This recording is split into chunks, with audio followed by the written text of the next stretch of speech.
My name is Shawn Griffin, and I'm interviewing Rizky Etika for Georgia State University's Women's March Oral History Project. The date is April 2nd, 2017, and the interview is taking place in the Special Collections Library and Archives of Georgia State University. So good morning. Morning. What year were you born and where were you born? I was born in 1997 in Denpasar, Bali, Indonesia. So in Indonesia? Mm-hmm. Can you talk a little bit about your family's political leanings as you were growing up? Oh, yeah. It's very interesting. My parents are very religious, but they always, well, they couldn't vote until they got their citizenship, but they always leaned Democratic, probably because of immigration stances. So was politics something you talked about at the dinner table and you grew up talking about it? Yes, we talked a lot about international politics. It's interesting because a lot of Indonesians, they have this very pro-nationalist, very almost authoritarian view, but in other countries they obviously embrace democracy, and Indonesia is a democracy, but they had a history of benevolent dictators. And it's really affected a lot of how the adults see government as a corrupt body, and that they need someone to fix it. But yet when they come here, most of them are very democratic. So what are you currently doing? I'm not going to ask you about your profession because I know you're a student. Yes. In terms of studying or I'm studying art history and business at Emory University. I work at an arts nonprofit called Wonderroot, and when I'm not doing that, I'm in some clubs on campus. I'm in one called Red Light. We try to assist survivors of human trafficking. So a lot of times, these people they come out of it, but they go back they go right back in, because they're not given a whole lot of resources. So we work with shelters and a lot of activism activities, trying to just make their lives better. And did you vote in the last election? I did. You feel comfortable talking about your vote? Yeah. What party did you support? I supported the Democratic Party. So have you been involved in political activities in the past, or was this march a first for you? Or Oh no, in high school I was part of a youth city council. We got to, it was a leadership training, and we got to meet a lot of officials in the government from county, state, and then eventually federal. But I also did things I went to rallies. I canvassed for the mayor of Kennesaw. I supported Bernie Sanders when he was in the primaries, and I went to one of his rallies, and I did volunteer work, calling people on phones, things like that. do you have family members who've participated in activist movements? No. So how did you get interested in becoming an activist? I guess growing up in the South, I'm Muslim. I'm also an immigrant, and I had to stay quiet a lot, and not in fear, but hearing a lot of people say terrible things about what I am, but then not realizing that I am, Muslim and an immigrant. It's a blind spot. I wanted to do things for people who also felt silenced and marginalized. It seems like a lot of times people say things that they don't even realize are racist or discriminatory or hurtful. It's very interesting, because I've heard this thing oh, they're terrible, but you're different, and it's not just me. It's for a lot of different ethnicities and groups. It's a bit bizarre, the mental gymnastics that happen when people say that. So your activism is a way to bring your strength in recognizing that to people who haven't found their voice yet, perhaps. Is that? Definitely. But also just to bring a lot of justice to the world that's lacking, I think. Had you ever participated in a march before? Nothing to this extent. I've stood in front of the Washington D.C. or I've stood in front of the White House, and I like chanted for a little bit with people, but it was very short. It wasn't, and I wasn't really I didn't feel a part of that. When was that? Throughout high school, I went a couple times, and there was always a day where we went to the White House, and if we had free time, we would join up with the cause that we felt needed the support. I believe it was near Thanksgiving, we went up there senior year, and we met with people who were supporting refugees, and they were holding up signs saying, refugees welcome, and we just joined in for a very short amount of time. So tell me about the march that you participated in. Which one did you participate in? On January 31st, I went to D.C. My friend called me right after work, and out of nowhere he said, "Do you want to drive up?" And we marched from the mall to the White House, and it was wonderful. Do you want me to talk about the Absolutely. feeling? It was honestly, we were preparing for the worst, in that it was a protest, so we thought there would be barricades everywhere, tear gas being thrown. So we had bandanas. We wrote contact information on our forearms. It was we were trying to be very cognizant and secure in what we did. But it ended up being one of the most positive environments I've ever been in. Everybody was so kind. It was we were so crowded, but no one was pushing each other. I've been to concerts where it's 10,000 people just crammed together like sardines, and it's very pushy, but this was so loving, and it was a really nice surprise.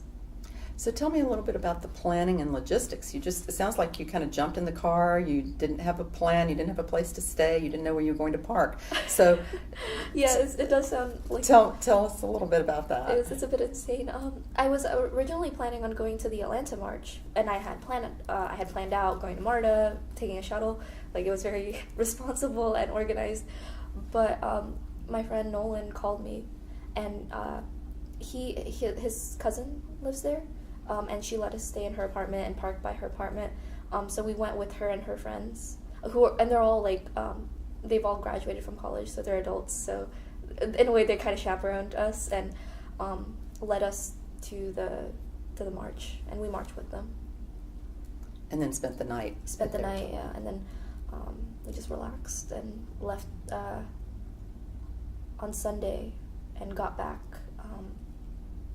So it would have been Monday morning, 2 a.m.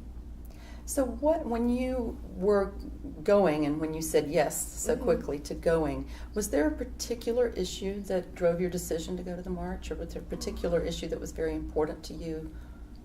I feel like there are so many. First and foremost, because it's so close to my home, immigration rights, and of course the Muslim ban that at that time wasn't real yet. It was only... A lot of people didn't think he would ever do that it was only talk. But the fear that a lot of people in my family and family friends were going to be barred or deported from this country because of their ethnicity or the place where they were born and their religion. I felt the need to go up there and say something. But also women's rights in terms of their bodies, their health. And also healthcare in general. I was really worried about what they're going to do, when they said they were going to appeal Obamacare, and also at that time the North Dakota Access Pipeline was still in people's minds.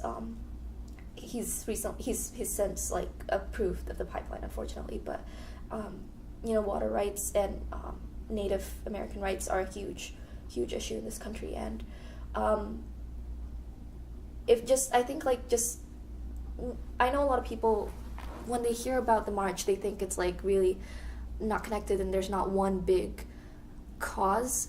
But I think it's because I think at least giving voice to those causes that are sometimes marginalized, it gives those people strength and makes people want to help them more. Did you carry a sign? I did, but then we left it in the car. It was a bit tongue in cheek. It was this black bloc anti-fascist sign, but fortunately we left it in the car. The people we were with had some really funny ones. They had signs. A lot of them were gay, so they had like gay pride signs. One person I think said, if it wasn't for immigrants, Donald Trump wouldn't have a wife. So yeah, a lot of them were very like snarky and sassy.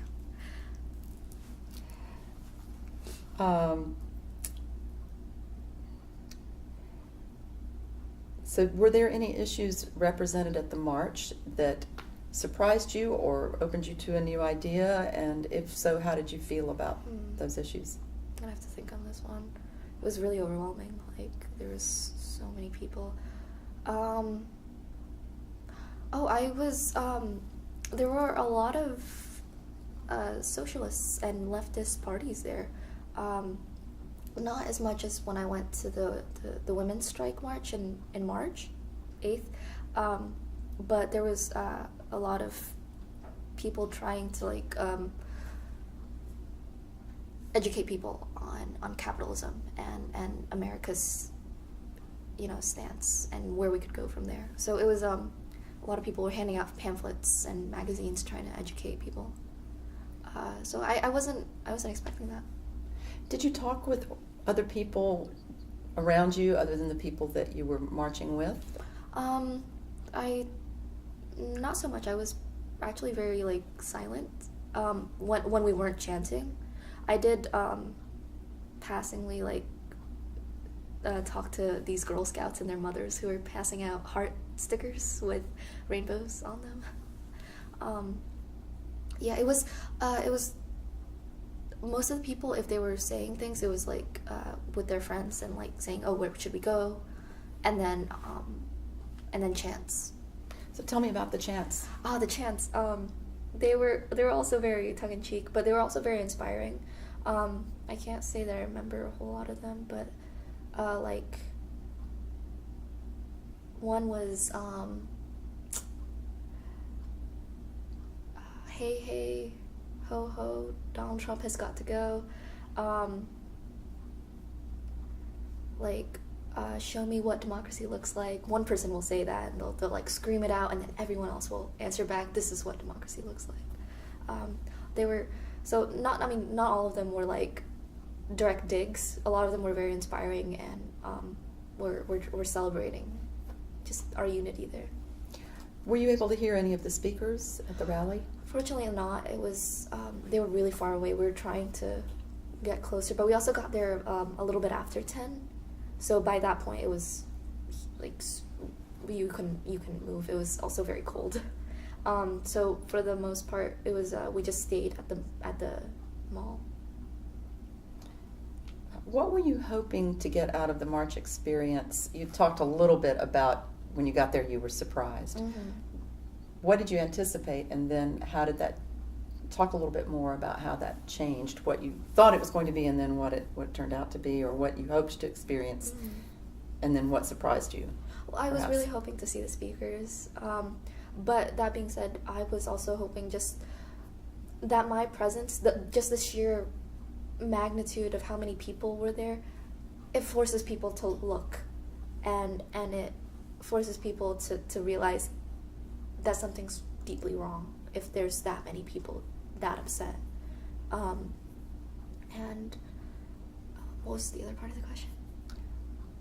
I probably asked too complicated a question. But yeah, I was really hoping to just add my voice to the mix. I didn't expect Donald Trump to like walk out the steps of the White House and like apologize, but at least this was more of a call for everyone else who might have thought that this wasn't that big of a deal, that they're complacent in their silence, maybe they'll be inspired to join in the cause. And I didn't expect for so many satellite marches too. Like, obviously the big cities like New York, Atlanta, LA, like, I expected there to be marches, but everything from a small town in like Ohio to London and Dublin, like, it was an international movement, and that really touched me. So it touched you. Tell me a little bit about the emotions that you felt going and getting there, and then during, and then since then. I was so excited. And a little scared at first, because I thought it might end up being like there would be police action, that something would go wrong, that someone would do something violent.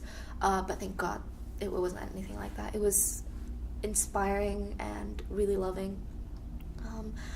Like, these were complete strangers, but they all felt so proud, like, so moved by each other's struggles, that they drove in buses and planes just to add their voice to the mix.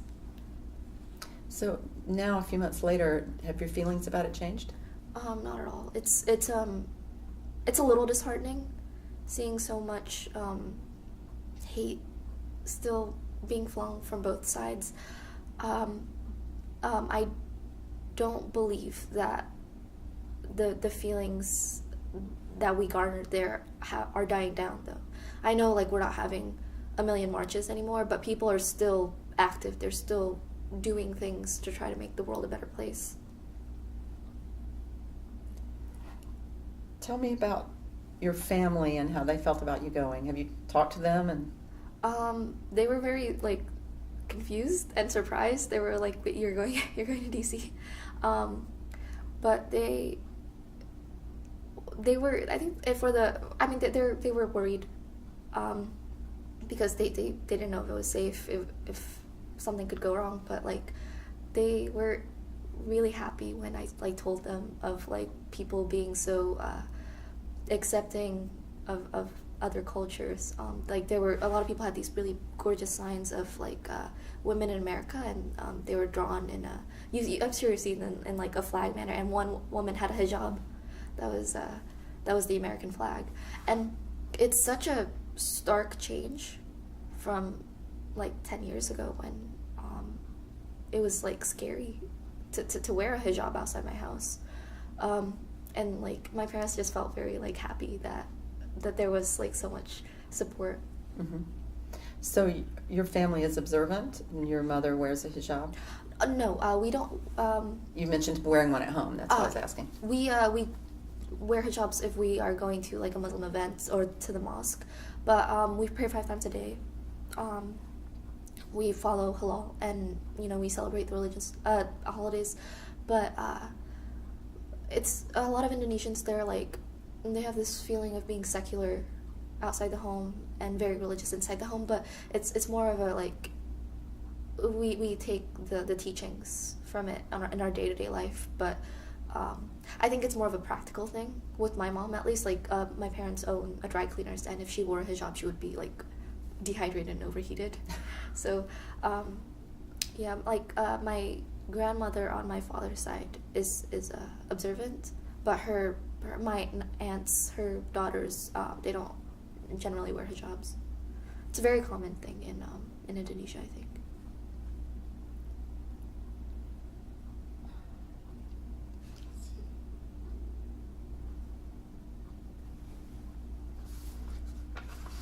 Sorry, I'm just making sure that That's fine. I missed something here.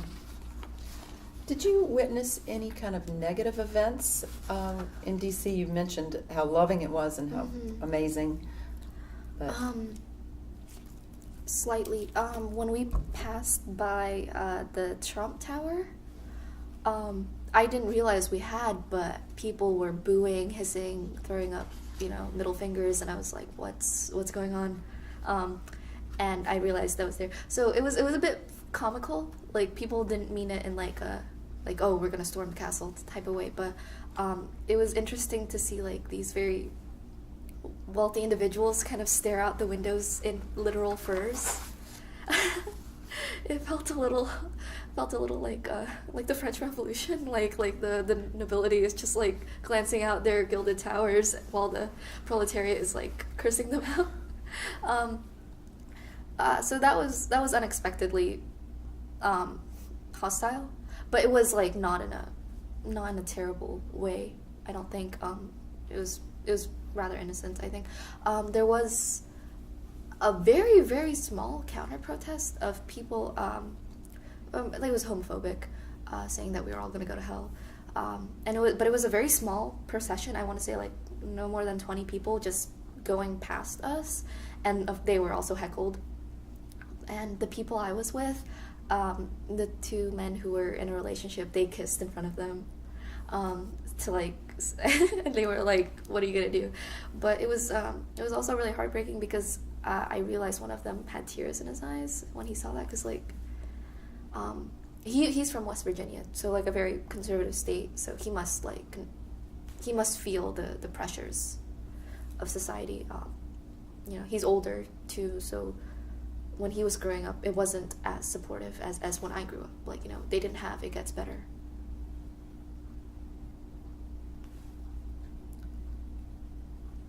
Did you have any interaction with law enforcement at all, or observe any?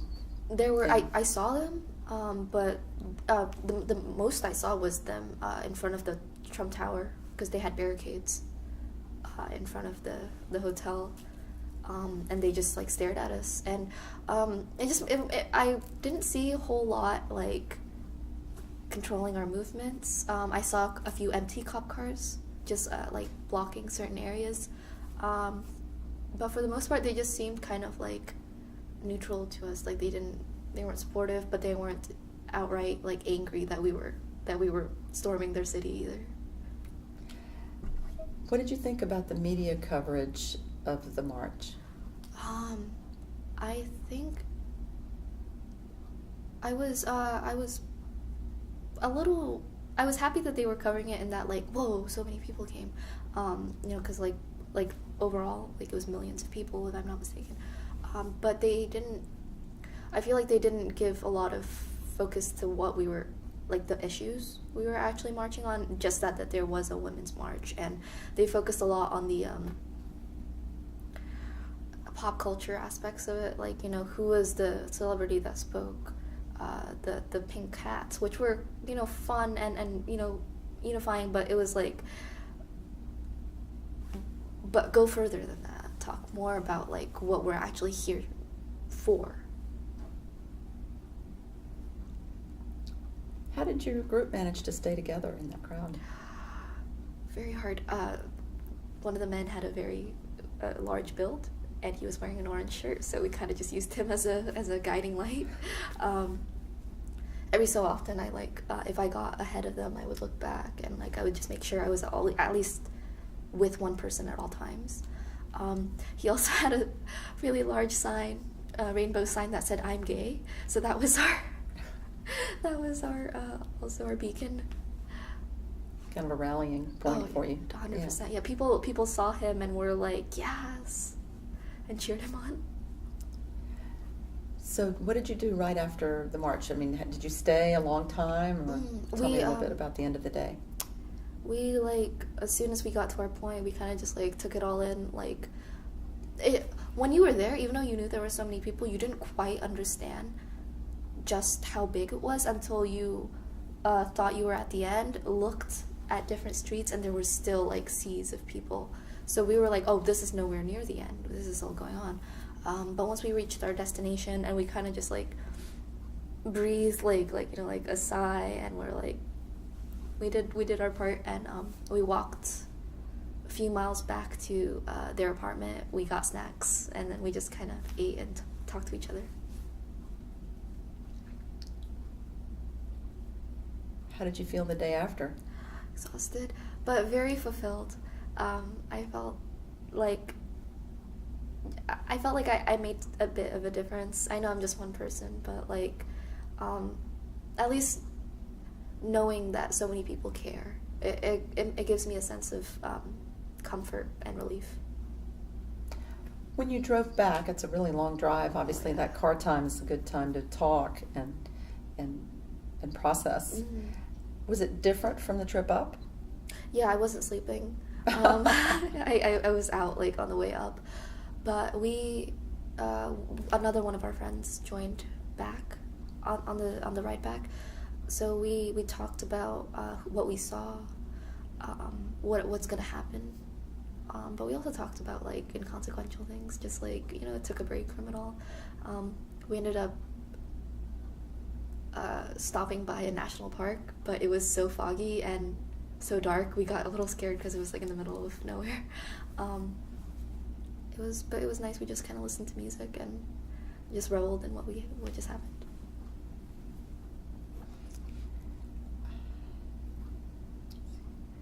What sort of projects have you worked on, if any, in terms of political action since the march?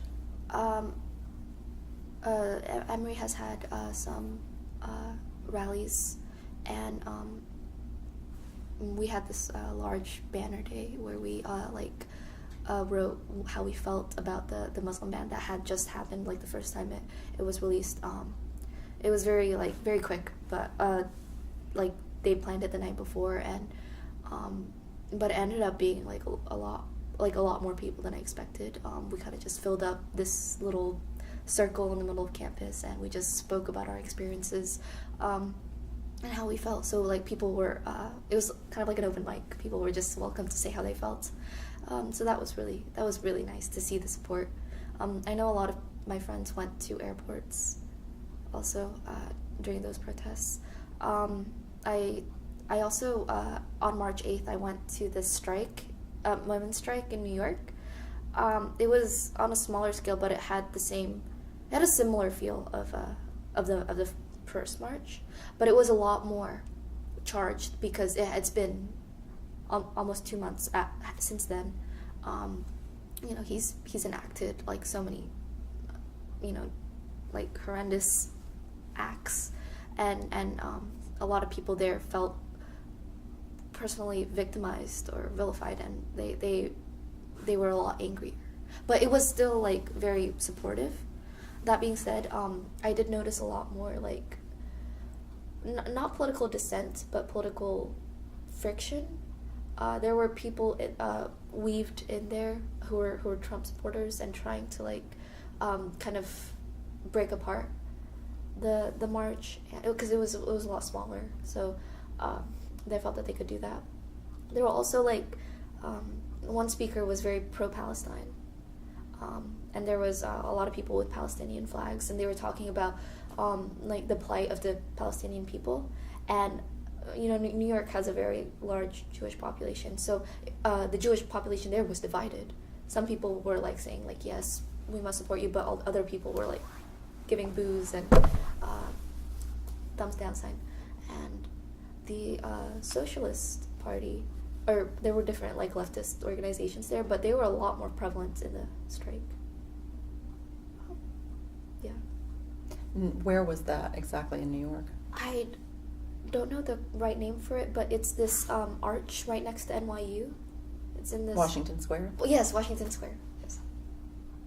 So we, I think I was in Queens, and then we took a train there. And did you do that with some other students from Emory also? I went with one of my friends who goes to the University of Georgia, and his brother goes to Columbia there. So it was a similar situation in that I went with one friend, and we met up with a bunch of older folks.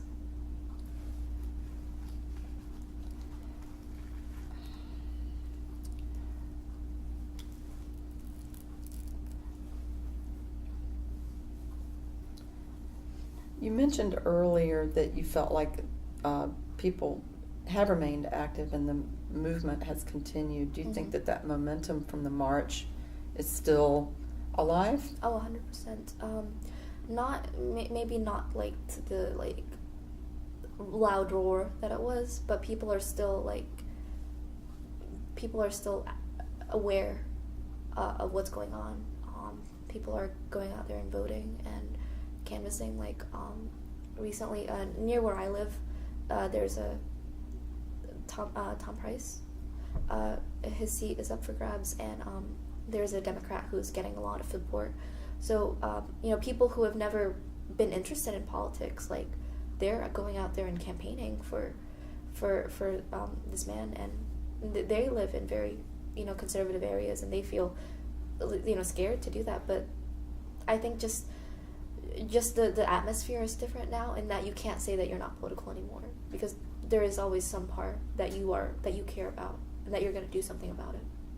So it sounds like you're hopeful that opposition will continue to try to resist. Right. I think it'll go on. I am worried though. Like, I don't want America to be any more polarized than it is, and that I worry that, like, the movements, the marches, the positive feelings that a lot of people have from these events, I worry that it makes other people feel demonized, because, like, as even though I don't always agree with conservatives, that doesn't mean, like, their voices should be silenced, and they feel like they are being silenced, and that makes them even more unlikely to compromise.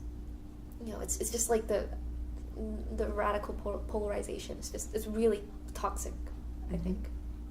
Do you have other fears about our future, what's going on? Like, well, the biggest one is, like, immigration.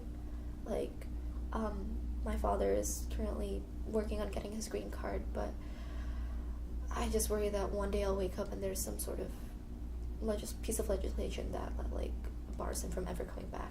That might even attempt to kick me out, even though, like, that seems like such an extreme position. But, like, we never expected that the ban would happen, nor that it would be effective. I worry for people who are just immigrants not from Muslim countries. Just, like, I've heard stories of people driving in, like, high minority areas like Beaufort Highway, and them being stopped by ICE just because they look not white or black. And it's scary. Like, I'm scared for my father. He can't, like, he has to drive for work, but what if he gets stopped and I don't know, like, he goes to jail, and it's just insane. He has to carry papers with him, like a stack of papers, like an international driver's license, along with his information about his immigration status and how he's, like, excuse me. Yeah, take a break. I'll start over. Like, no, it's okay. yeah, sorry. I guess it's a lot. It's a lot. It's this very, very scary time. It's close to me, because I've always grown up with that knowledge that, like, a lot of people dislike me for who I am, but to see it, like, being legalized and supported by people who are supposed to be my leaders, it's scary. And a lot of people, like, think, like, it was just all talk, and then nothing bad is really going to happen. But clearly, it's only the beginning. It's only a few months in. Like, just knowing that my dad, when he has to work and drive, he faces the possibility of being thrown in jail just for existing, just for where he is. So, even if he has, stacks and stacks of paper explaining who he is and that he's allowed to be here, you can never really trust the situation. And right now we're just riding it out and hoping that it all works out in the end. It's very hard. Yeah. That much uncertainty about your security and your families. It's very, like, it feels a little unfair, because my mother and I were lucky enough to get citizenship, which took I think like 6 years just to get through. And my father's been here longer than we have.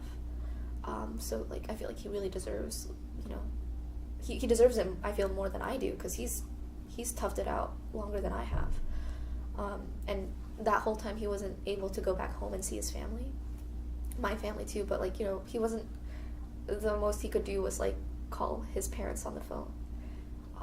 And that's just, you know, I can't imagine that. It's been, I think, 17 years since he's been back home. And I get the feeling that other people have, like the disdain they have for immigrants, you know, like it is a crime. But I think the reaction that people have is a bit unfounded. Like, I don't think it's okay to come into people's houses and throw them out and tell them you have to leave the place you've made your home. I wish that there was like a better way, at least for people just to get citizenship. Like, you know, like a lot of people who come here illegally, and they want to stay here. Obviously, they wouldn't risk their lives if they didn't love the country and want to live here. Sometimes they don't even have a choice to apply. Like my father, it's a miracle that he's gotten this far, but small things like his income is not high enough to go through the process, so we have to get a sponsor. So we have to ask our friend, who is more wealthy, just so he can get his papers through. And it's small things like that. And it's not as easy as like going to the DMV and getting a driver's license as a lot of people think it is.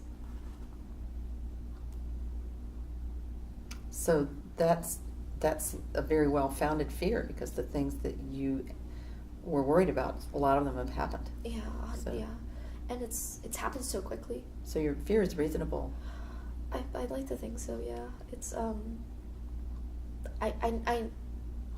I knew like growing up that something like this could always happen, but I always thought it would be more of a gradual thing, that there would be enough like opposition and care, but at the same time you hear a lot of vitriol from people who think that like, who hate immigrants, like just outright hate someone for who they are. And I'm not 100% surprised or shocked either. Like, I saw it coming. And is there any hope in you anywhere? Yes, because for every person who like has such like prejudice, they don't always see these groups as people. They kind of see it as an abstraction. Like, my parents at their workplace, like, you know, tons and tons of people just, they love them, you know, they have really good rapport and really good conversations with them, but it never like occurs to their customers that they're talking to a Muslim immigrant. I think more and more people are more comfortable with their identity, and once people meet other people who are of that group and realize that they're just people too, it's a slow process, but it humanizes them, and I have hope in that regard. There are good people here. Yeah, too. Like we are, like we're not all terrible. No, but there are people. Oh yeah. Who are citizens or who were born here. Oh yeah. Who I like. Who are supportive. I also. feel, yeah, 100%. Like most of my friends, like they've been nothing but supportive to me, and I'm really grateful for that. So, will you continue to stay involved in political things and be an activist? I'll do my best. Yeah. I'm lucky enough to work with a nonprofit that at times has political aspects. That they do more of like art education, but they also have they try to have people be civically like active and at least they want to spread the knowledge of like what you can do. So that's my small part, and if anything ever, and if like anyone ever needs help, I'll always try to lend a hand. Is Wonder Root a local nonprofit or is that a national? They're a local nonprofit. They have a small little house in Reynoldstown where like it's for artists, so that's their main goal. But they also want to, you know, inspire positive social change through as many means as possible. How did you get involved with them? They host a lot of concerts, like a lot of small local concerts in their basement.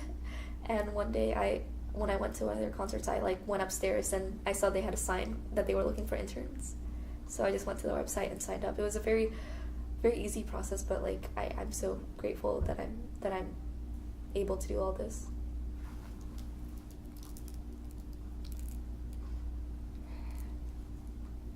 So it sounds like you've developed some personal strategies to be proactive, and that helps with the stress of your fear around some of the things that are happening. Mm-hmm. Excuse me. Now I need to hydrate a minute.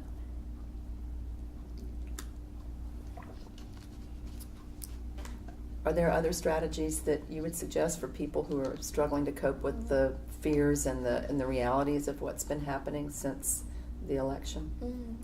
Definitely. I know not everybody has the capability to leave work and go to marches. But I think like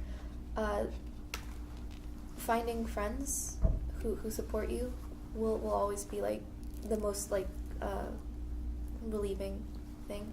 But if people want to get involved, it doesn't have to be like on a grand scale. Like they can do small things like writing letters to their representatives, just making your voice heard. It speaks like so many volumes. Like you people don't realize the effect that they can have, and once they realize that they can make a difference, it's humbling, but it's also like very inspiring, because it doesn't feel hopeless once you do something. Helps you feel better. Oh yeah, tons. So if someone were asking you, saying, "I've never gone to a march before, I'm thinking about doing it," what would you tell them? I would say go for it. I think you're gonna have a really positive experience. I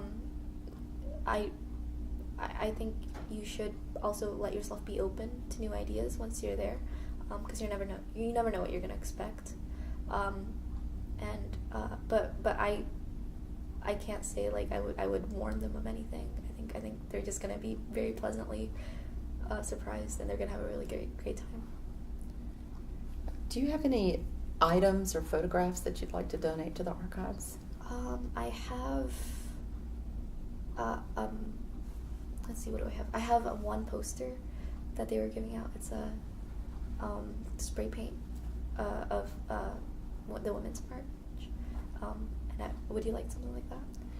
We can ask if there already is one in the collection. If there's not, if you're willing to donate it, Absolutely, that would be yeah. great. It's actually it was for the strike, so it's the female sign with a fist. I don't think we said you said at the beginning of the interview what you're doing currently. Now you're studying at Emory University. Did you say what you were studying? I wanted to get that on the record in case. I am an art history and pre-business major. I hope to one day become a curator for a national museum, wherever that may be. I'm hoping that I can continue my studies in Arabic. I've like learned, religious texts my whole life, but like actually speaking Arabic, I didn't start until high school. And Emory has a really great Middle Eastern program, but I'm worried that scheduling won't always be super easy. But I hope that like I can learn more about that culture and incorporate it into my my career in the future. Is there anything else that we haven't talked about that you want to mention about your experience with the Women's March or your activism? I guess just like the feeling of like I don't want people to feel discouraged. Like every day you see your phone and like it's always something terrible happening. Just know that like people like sensationalizing things. That things aren't as bad as they seem sometimes, and because even if it's terrible, there's always hope. There's always something you can do, and things are always getting better. Thank you very much for coming. Thanks for and having me. participating.